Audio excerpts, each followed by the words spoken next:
Good evening, dear viewers, and welcome to a new episode of the Daily Debate. I'm your host for tonight, Mohamed.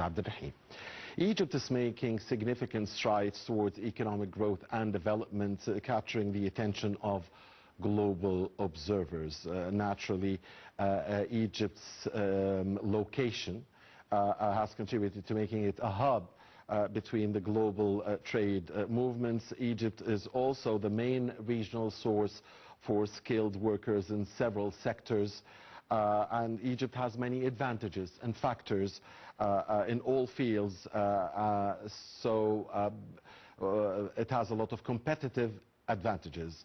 This will be our main topic for tonight: Egypt's competitive advantages when it comes to economy and trade, the opportunities and the challenges. And we'll be discussing that topic in the company of our dear guest, Dr. Mohamed Roshdy, the Professor of Economics at Cairo University and also the banking expert. A very good evening to you, Dr. Roshdy. Always a pleasure to have you with us. Good evening to you and our audience, and I would like to thank you and Daily Debate team for this nice invitation. Thank you very much, Dr. Roshdy, for being with us. Allow us, please, and allow us, dear viewers, as always, to start by looking at the report that our team has prepared for you for this episode, and when we come back, we'll start our discussion.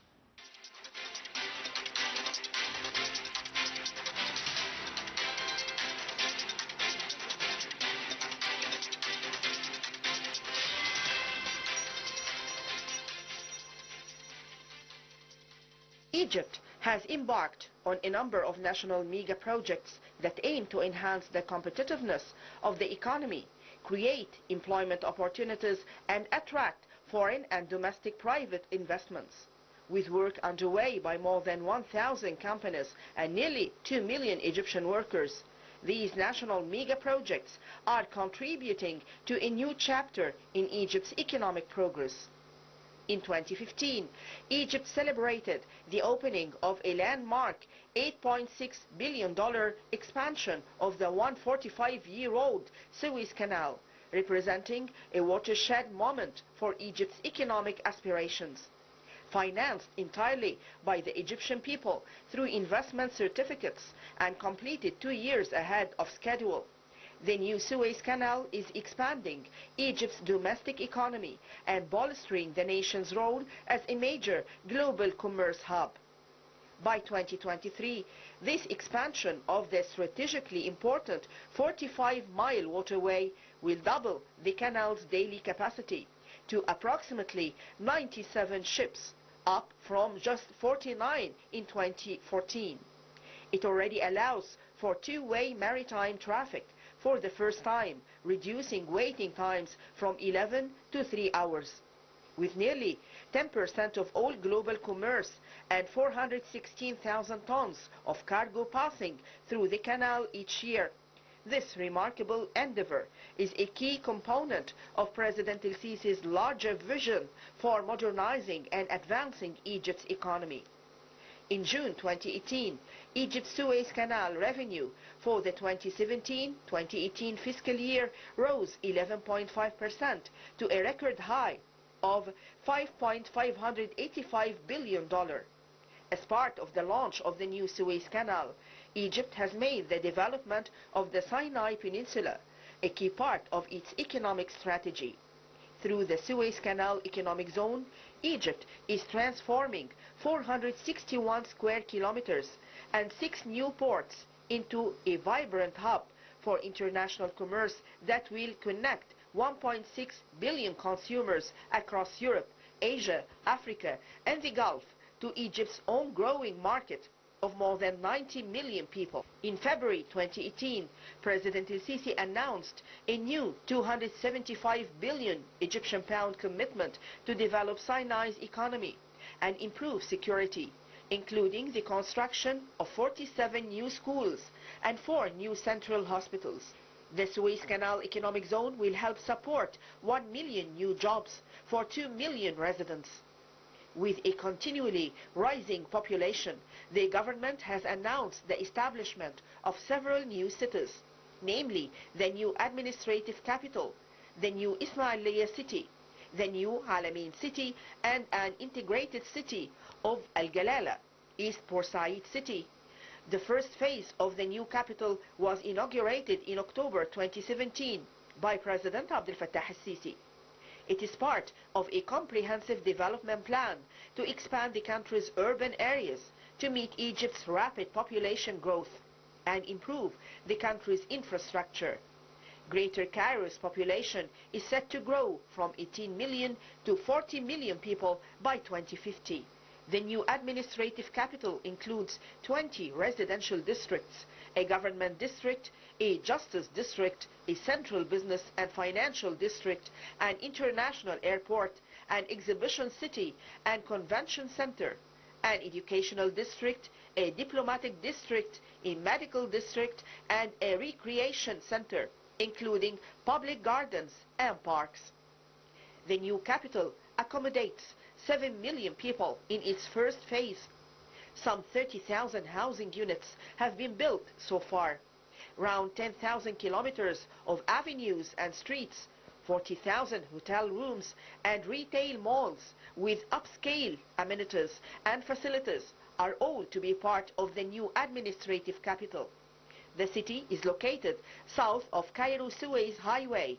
Construction of the new city has commenced in April of 2016.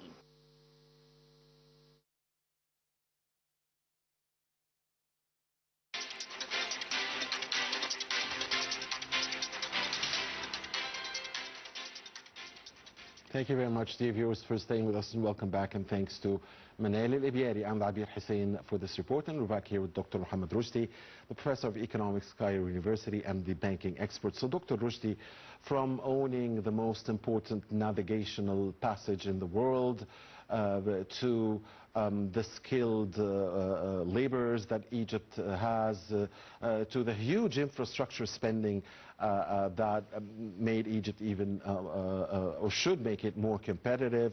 Talk to us about the advantages, the competitive advantages that Egypt has when it comes to trade and economy at large. Historically, I would start with that Egypt has a historical competitive edge. But the challenge nowadays that, as I would like to start with a quote from one of the famous Greek philosophers. You want to start with the challenges, not the opportunities, the challenges first. Good. Opportunities, when we are talking about challenges, one of the most important things, threats and weak points, is one of the motive to have great opportunities and capitalize on it. And one of the most important things that I would like to highlight on it, that we have a historical competitive edge across all the years, the past years. But nowadays the challenge, which is if I would like to return back to one of the famous quotes for one of the Greek philosopher, which called Heraclitus, the only constant in the life is a change. Historically, we have a competitive edge in terms of our location, in terms of the manpower, in terms of a lot of things. Nowadays, we have a great challenge to adapt or to go with the new era, especially in terms of digitalization, bringing FDI, and in my humble opinion, we have a lot on our plate in terms of ambitious plans to do it. And for the first time that you can see all sectors in our countries are working together in a harmony. I'm calling it a harmony. You can see that one of the most important things that you are talking about, the competitive edge. If you would like to build a country, in my humble opinion, one of the most important things, you have to invest in the manpower, and in the manpower, our country assets, which you have to build in the education, and to focus on the health. Those are your manpower to build the country. And we have a great manpower, and the country and the presidential Abdel Fattah al-Sisi actually has an ambitious plan concerning the education part and the health part, one of the most mega projects in my humble opinion, which is the national health system. And if we turn back to your point, which is crucial to have a competitive edge in terms of investments and mega projects and a lot of things, nowadays you can see that Egypt is returning back rapidly to get its position, historical position, and play its main role, especially in Middle East and Africa. And bringing more FDIs in terms of we are working on having a great infrastructure, starting from roads, starting from railways, decreasing the pollution, and this is aligned with our ambitious plan concerning climate change, yes. SDG plan and the 2030 vision. Yeah. And 2030 and vision, moving to greener energy. Thank you. Those are one of the most important things. And to return back to the competitive edge, we are starting with the infrastructure, because it's one of the most crucial things. Started with the manpower in terms of education, health, and infrastructure. In terms of, this is one of the most important things, infrastructure, manpower and infrastructure. Because if I'm an investor, as you know, and our audience, if I would like to bring FDI, one of the most important things, I have to read what we are calling a competitiveness report. What is competitiveness report, to simplify to our audience? Yes. This is one of the most important reports that any investor would like to invest his money in any country is reading this report, and it has a lot of points or indicators or parameters, we can call it. One of the most important things, the manpower, the education level, the road availability, the networking, everything. One of the most crucial things also, the physical, the monetary system in terms of the economic part, the political stability, and you can see this easily. One of the most important and significant things that we have, thanks God, political stability, and this is one of the most important things. Despite the fact, you can see our neighbors has a lot of challenges. Accordingly, when an investor sees this report, you can find that Egypt jumped a lot of ranks, like as far as I recall, more than 20 ranks in terms of the competitiveness report. To turn back to our point in terms of the competitiveness, we are trying to enhance our competitiveness edge in terms of we are focusing on a lot of mega projects. One of the most important things, the new administrative capital that literally absorbed a lot of the manpower to work on it and encourages a lot of investors to come and invest their money. In addition to one of the most important things, Suez Canal, in terms of renewable energy or sustainability. Actually, we are working on getting alternative resources of energy like solar energy, and we are building a lot of solar planets to get renewable energy, and this is aligned with our 2030.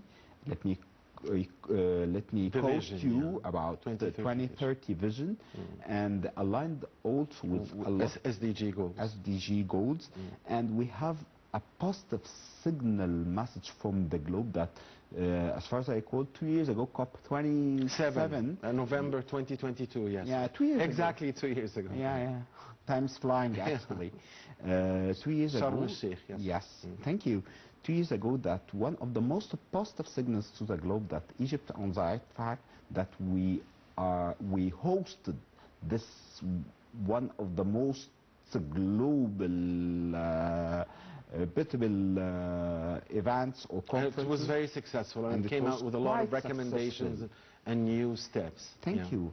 Accordingly, we are returning back to have our competitiveness. In addition to, we have a lot of resources in terms of raw materials, manpower. The only challenge, which is we have to what I would like to call it in a different way, to position ourselves in terms of that we are one of the most important countries nowadays in terms of as an investor to bring your money, and you will have great return, and you will have all stability in terms of political stability, economic stability.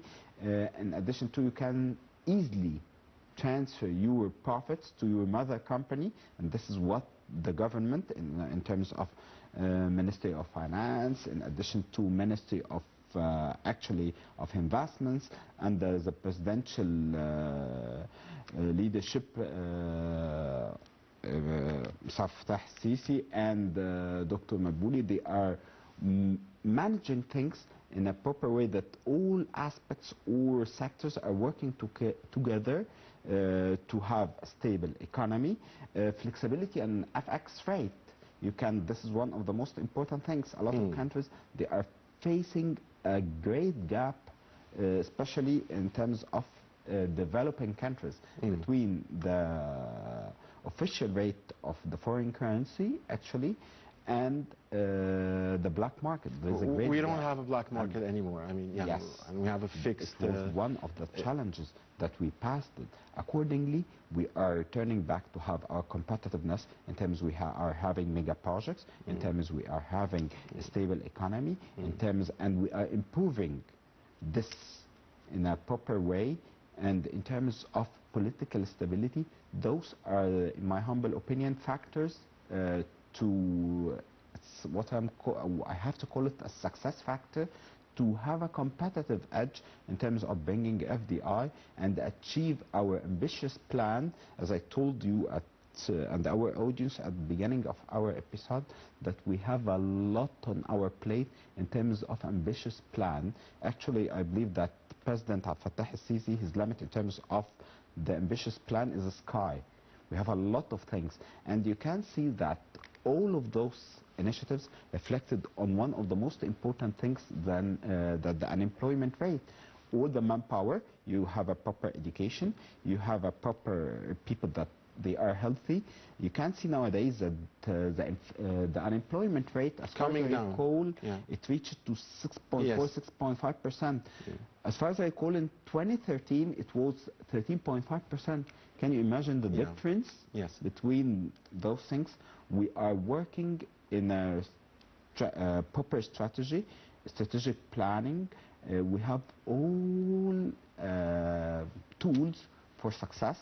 What we are trying to manage is the pace, because we are having a lot on our plate, as I told you and our audience, in terms of ambitious plan, and we are racing what I would like to... racing against time. Yes. I would like to quote President Fattah when he said that that we are racing time to implement our ambitious plan, because implementation is quite challenging.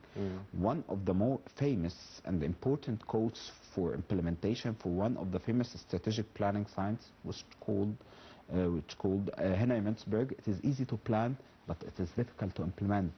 Put great plans, but give me the chance to implement. And nowadays, you can see that our dreams, ambitious dreams, are coming to rail, and we can see a lot of progress in terms of the unemployment rate. And by the way, couple of days ago, as far as I recall, one of the most international reputable organization that announced that our credit risking, Egypt credit risk, it moved it up to a be notch. plus, with a stable outlook. Yes. And this is it's a significant message that we are on the right track. Dr. Roshdy, you were talking about some of the challenges. I heard you saying digitalization. I want to ask you also about two other challenges that come to mind. Governance, or the importance of having a governance in all of our economic activities, and also the crises around us. I mean, if we talk about the most important navigational passage in the world, well, it is being affected by the wars around us. And Egypt is the cornerstone of stability and security in the region, and always the seeker for peace. Perhaps this can now be achieved with the new the U.S. President-elect Donald Trump, who said he's going to help end wars He's going to help end wars, and Egypt's position is obviously end all wars and go for peace. So challenges around us are many, the crises, the wars, all around us. That's one. And the other one, the governance issue. And talk to us, please, more about the digitalization challenge. When you are talking about digitalization and governance, actually, those one of the most important things nowadays, and it comes to top of my mind that when they are talking about digitalization and governance, which they are two faces for one coin. Yeah. How this, when we are going to the digitalization part, actually, you have a lot of challenges. Everything can be easily that you can do a transfer, you can invest in US stock market, and you can get easily transfer from your country to other country, and those what we are calling a little bit hot money. And the challenge when we are talking about this, how to can convert those hot money to be stable fund to build and invest, not just take the highest return and thank you, I took my return and I would like to move to other country that giving me more and more and more, and it's endless story. And when you are talking about digitalization in terms of governmental transactions, in terms of banking sector, in terms of education, in terms of a lot of sectors, you have to put a lot of things to control, which is when you are calling it, it's governance. It's part of the governance. When you are talking about investments, investing everywhere, you have to put a solid regulation to work with the digitalization in a proper way. And one of the initiatives that, as far as I recall, that CBE, Central Bank of Egypt, is added one chapter concerning digitalization and the governance of digitalization in banking sector in law, as far as I recall, 194 for year 2020, that central bank identified some crucial points to governance the digitalization. And as you know, and our audience, the digitalization is our new era or our new world, and it should be regulated in a different way that facilitate things, and at the same time you can control all things in a proper way, and everyone can benefit from it, because you have to, what we are calling it, to ensure that inclusion, the financial inclusion, and one of the most important things that you have to ensure that the finance and the money could reach to everyone in your country. And you can see easily that Egypt's ambitious plan that financial inclusion or bank people reached to, as far as I recall, more than 70%, as far as I recall, the latest report that CBE published. Dr. Roshdy, dear viewers, we're going to be now watching another report about our topic for tonight. And of course, Egypt has invested a lot in various sectors over the past few years, across the board, really. Communications, information technology, financial services, just like Dr. Roshdy was saying, tourism, industry and agriculture, and others. And the mega projects were always a big part of these huge investments. So let's watch this report and come back and wrap up this episode. Please stay with us.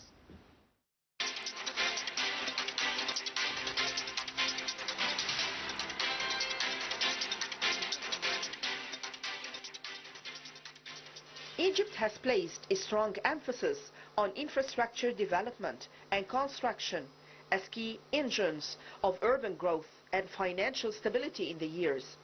Egypt's road networks, power production capacity, and rail infrastructure have expanded rapidly in recent years, underpinned by population growth a desire to increase exports and efforts to capitalize on the country's strategic location.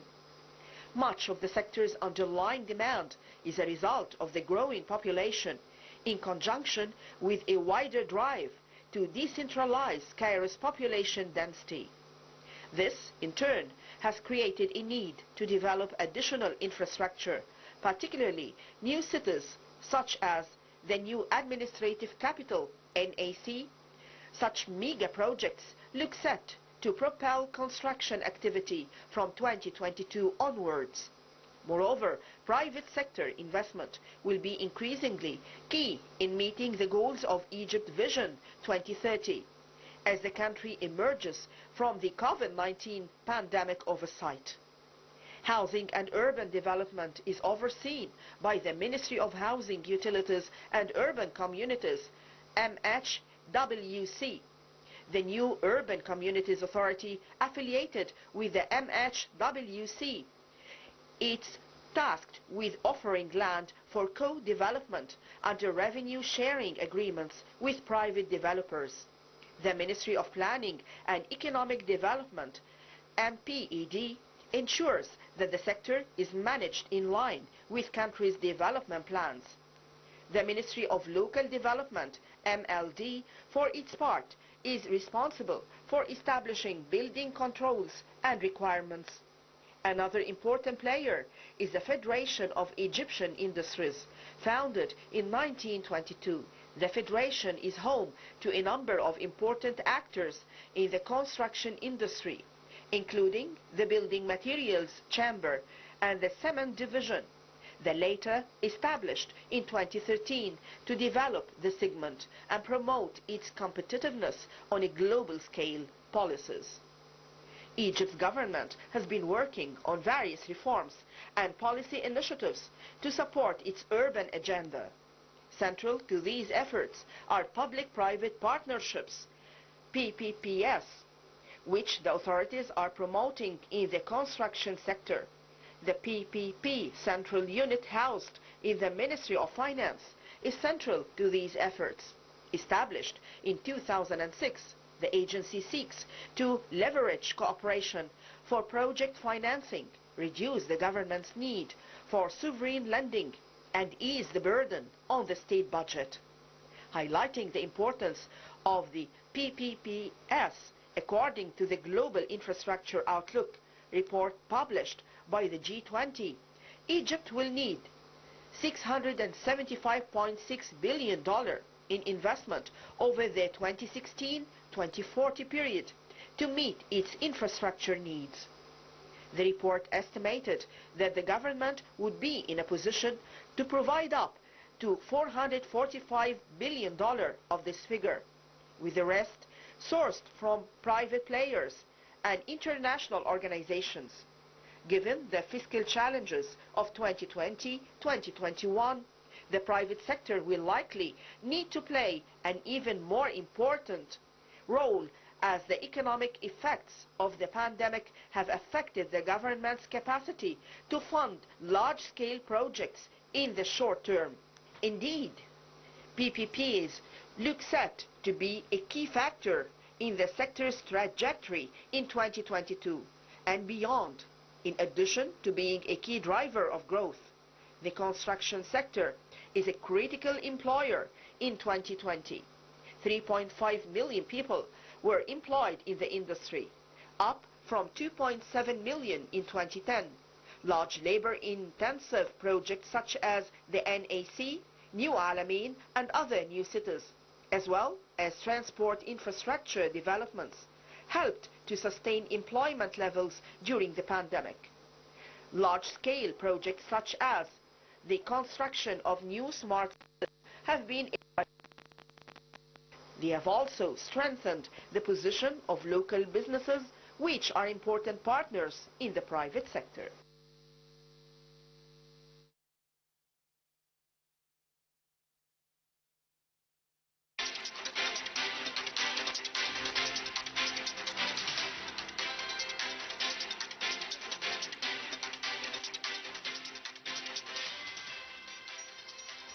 Thank you, Manal, again, and welcome back here in the studio with Dr. Mohamed Roshdy, the Professor of Economics and the banking expert. Dr. Roshdy, we started the program by trying to highlight the opportunities and the advantages, the competitive advantages that Egypt has, and putting them against the challenge at the same time.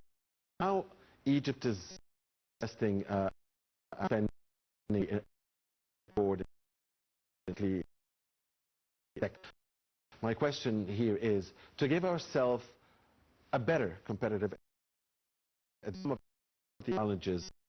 What sector we should focus on, should have a share?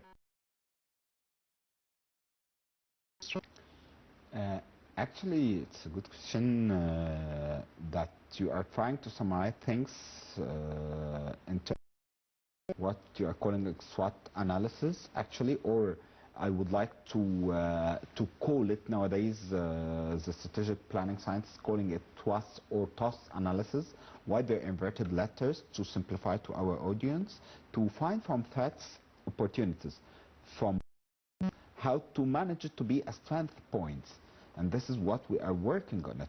If we return back to that, we have a lot of mega projects in terms of housing, education, health, roads, bridges, transportation, and energy, new administrative, energy, everything. Thank you so much. Touristic. Tourists, a lot of initiatives in all sectors. We let me quote you about when you said that we are racing time, actually, and this is positively reflect on our economy. To return back to our economy, that to simplify to our audience, we have what we are calling it GDP structure. What is GDP structure? It gross domestic products, that it's what we are calling it the conclusion of our activities. We have three main sectors, which is the agriculture part and the industrial part and the service. The agriculture part, which is one of the most crucial things that we have to work on it, and actually our President Fattah al-Sisi and all ministers are working on this agenda under the supervision of Dr. Madbouli, actually, to have to implement ambitious part on agriculture. Security. It's food security. Who doesn't his food own his decision? This is the first part. So and also a lot of exports come from this sector as well. Thank you. But to be honest with you and our audience, this is not the highest added value part. And if we turn to the second part, which is the industrial part, this is one of the most important parts, actually, and it absorbs a lot of manpower to work on it, and it has a great impact and positively reflect on our economy. And I believe that Ministry of Investment and Prime Minister Dr. Madbouli, aligned with the direction of President Fattah al-Sisi, actually, they are giving what we are calling a tax deviation or tax waiver for all investors that they have, as far as I recall, from 60% from their components, from industrial components, Egyptian components, they are giving them what we are calling a tax incentive or tax waiver. And this is one of the most important things to motivate all investors to use the local components, actually, and this is possibly reflect on the unemployment rate, and it make like a positive vibe in the market that all sectors are working positively and integrated. Naturally, and it reduces dependence on the foreign currency and saves actually the foreign currency that you own. And I guess it makes also the pricing of the products in the market more affordable. For sure. If it's local components. And it will positively reflect on what we are calling it the organic growth for our economy, and it will have like a push to or accelerating our economic growth rate in a proper way. And the last part, which is a new era or the academic training for the the part, and that you can learn techniques to you. Nile TV.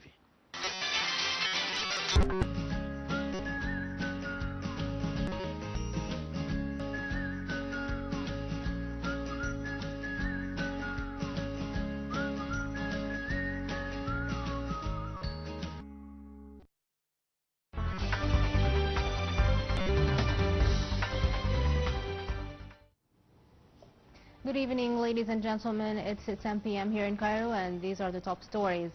Prime Minister Mustafa Madbouli's eagerness on enhancing bilateral ties with Estonia in the fields of his meeting. Madbouli highlighted the importance of increasing trade exchanges between the two countries. For his part, Karis said he was looking forward to a trip with Egypt because it's a communication sector to increase cooperation with Egypt in the field of tourism, as Egypt is the fourth favorite destination of Estonia. Estonian President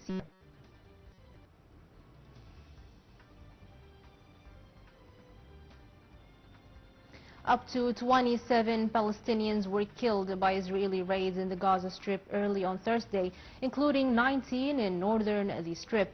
Palestinian medical sources said 5 Palestinians were killed in a raid on a house in the vicinity of Mosque in Jabalia, northern the Strip. The sources added that 10 Palestinians were martyred in a bombardment of Ginina neighborhood east of Rafah city in southern of the Strip. According to the sources, killed, others injured in the new camp in central Gaza Strip. The United Nations said 5 UN peacekeepers were wounded in an Israeli airstrike near an army checkpoint in Lebanon's main southern city site that also killed civilians. Meanwhile, this was all for our top stories. Stay tuned for more. This was Lubna Yahya. Thank you for watching Nile TV International.